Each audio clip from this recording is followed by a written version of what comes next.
Please welcome to Virgin Radio 104.4, Tate McRae for the first time. Hey! Congratulations on You Broke Me First. We have seen it in literally, and I mean literally, millions of TikToks. It's been used so many times. I mean, it came out in April, which feels like forever ago. How does it feel that this is still growing? It's crazy. I mean, at first in April, I think it had a very steady growth, and then it kind of exploded a couple months later, which is weird. And it was just super cool. It was one of my favorite songs that I'd written this year, and I was really happy that people were connecting with it. And then, I didn't really expect a song that I wrote that was super personal and super with one person, to do that well. So I'm very grateful. But do you get bored of it? Like when you're writing so many songs and then still we're in December chatting about it going, this is still growing, it's still getting more airplay than, ever before. How do you feel? I mean, I'm definitely it's going on for a long time. For sure. But I mean, obviously, it's good. If it keeps going on, it's a good thing. But yeah, I've been writing so many songs during quarantine, so that feels like 7 years ago. It's so weird. It's like the longest year, but the quickest year ever. You've recorded music, written music. We've had music videos filmed on your iPhone all this year, and it's been very different. What's the biggest thing you think you've learnt in 2020? I think there's a lot that I've learned. I think one of the biggest things is you can literally do everything by yourself. You don't need a million different people or people or things or resources, because you can literally do things out of your bedroom. And it's funny because I started creating music in my bedroom with just piano, and now when my song's doing super well, I'm back in my bedroom with the same piano. And it's kind of cool. I just been able to do everything from my bedroom and still be able to see my family, and so. But isn't that just the new generation? TikTokers, YouTubers, everything. We've all been doing that for ages, right? We've been set up for a pandemic. Seriously, no, everyone knows how to do everything on their phones. And literally everything. Everything's on technology, which is quite scary, because I'm after we get out of this pandemic, what are people gonna want to do? They're probably gonna want to continue to stay in their beds and do Zoom calls. Well, you've had the soundtrack to a pandemic. That's a thing, and we've got it. So, what's been the highlight of your year? A huge highlight was Forbes 30 Under 30. Yes, congrats. Thank you. That was really cool.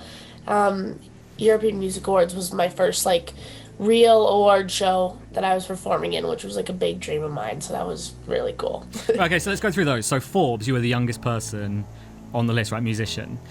What do you think about that? How does that make you feel? Is that terrifying or is that an honor? It's one of the two.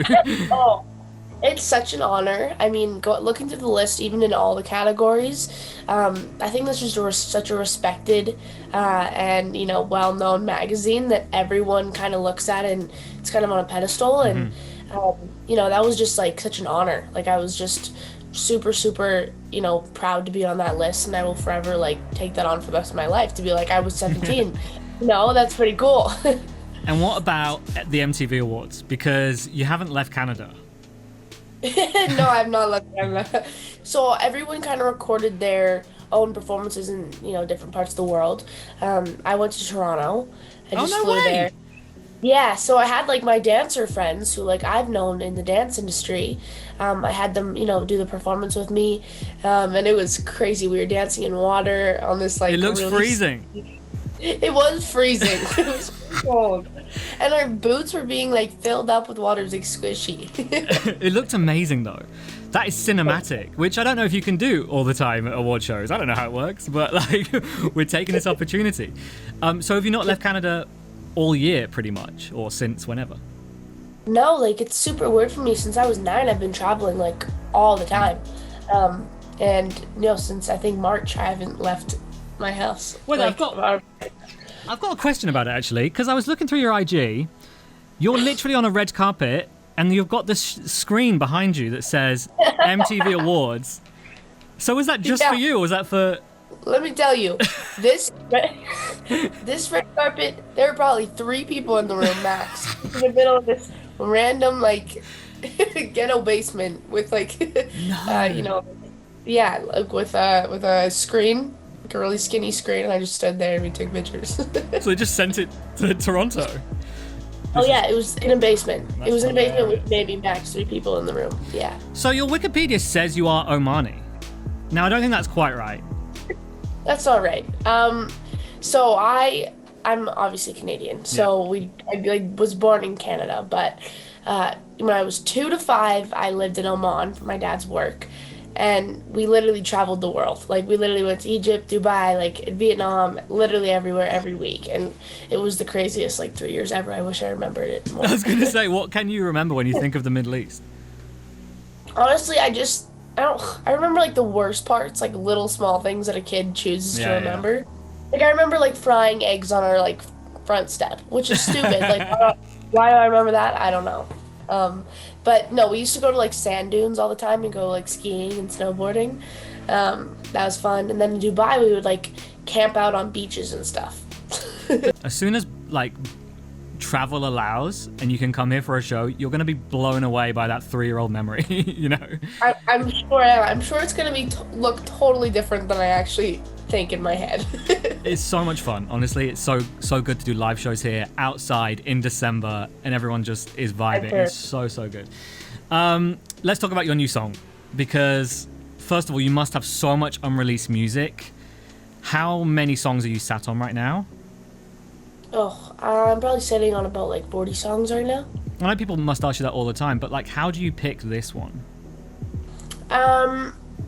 Well, you can always like tell. Like there's a Okay. song that you put on repeat. Like there's a certain song that like everyone agrees on. Like everyone, the entire team is just like yes.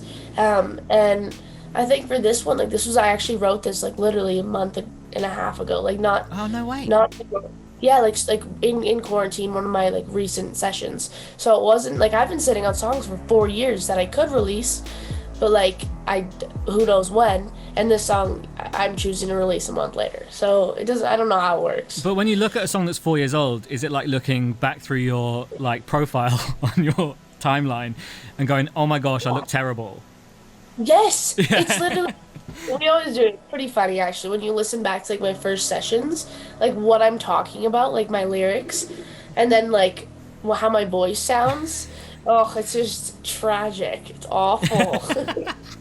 So are you okay? I haven't heard, but I've heard this snippet on your Instagram. Can you tell us like all about it? Well, fill us in. So Are You Okay I'm excited because it's like a sequel to You Wrote Me First. Oh, wow. Kind of like talking about like the same sort of situation, Okay. but it's kind of like a mocking version, you know. It's just really bad, but I had to like go into like a feistier tape because I wanted to see how it feel like with the idea like are you okay, like that was like the main idea that we started with, and then we were talking about this like dude who like literally like won't leave me alone, like that kind of vibe. So you have a terrible relationship or whatever, maybe it's a great relationship, but it ends and then he comes back and then it's you going, are you okay, mate? Are you okay? You Yeah. okay? Literally. You got it straight up. It works. It works. For the first time across the Middle East on Virgin Radio, please can you introduce it for us? Hey guys, this is Tate McRae, and this is Are You Okay? How's it still being at school and having to do interviews and stuff like that? Are you back to it now? Is it homeschooling? What's the score? It has been such a struggle trying to do schoolwork. Like literally the night of the European Music Awards, I had a midterm the next day, so I was like studying social. Like just the worst. Like it's something that I just really want to not do, but I have to. And it's just been a struggle because I'm trying to finish grade 12 right now. Yeah. And I feel like it's been like the busiest time of my entire life. So But the end's in sight, right? yeah, exactly. I'll be done like literally in a week. Fingers crossed. No way. Okay. What's homeschooling like? We've all got distractions, but when you've got 2 million followers on your TikTok, almost, surely that's like another level of distraction. Yeah, it's definitely not good. I'm a big procrastinator. And I'm not even doing anything. It's not even like I'm getting anything done on social media. You're just like, it's so addicting, which is horrible. And if I have my phone next to me, like, it's just like, it's really hard to, not stop my creative. I'll start singing and then I'll start lighting a candle and then I'll start writing a book. I'm like, what am I doing? Hey, stop. Literally focus. Do you have notifications on your TikTok?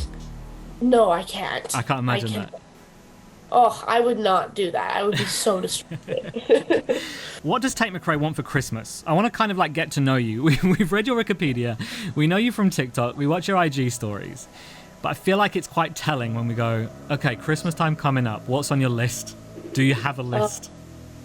I mean, the problem with me is like, I either have like a really bad list with nothing specific on it and literally just like one thing, or like, and then, some years I just have a list of random shit and just like stupid stuff. Like, I'm like, I want leggings and headphones, please. I've literally been trying to mix songs with a broken headphone. The other day, I was like, we were in a mixing session, and my manager was like, how do you not hear that? I'm like, my headphones are broken. He was like, are you kidding me? You're a recording artist and you don't have a good set of headphones. I was like, I'll get those, sorry. Top of the list. Congratulations for everything. Thank you so much for taking time to speak to me. I know you're busy. I know it's cold. Thank you so much. And thank you so much. So nice meeting you. The UAE's #1 hit music station. Virgin Radio 104.4.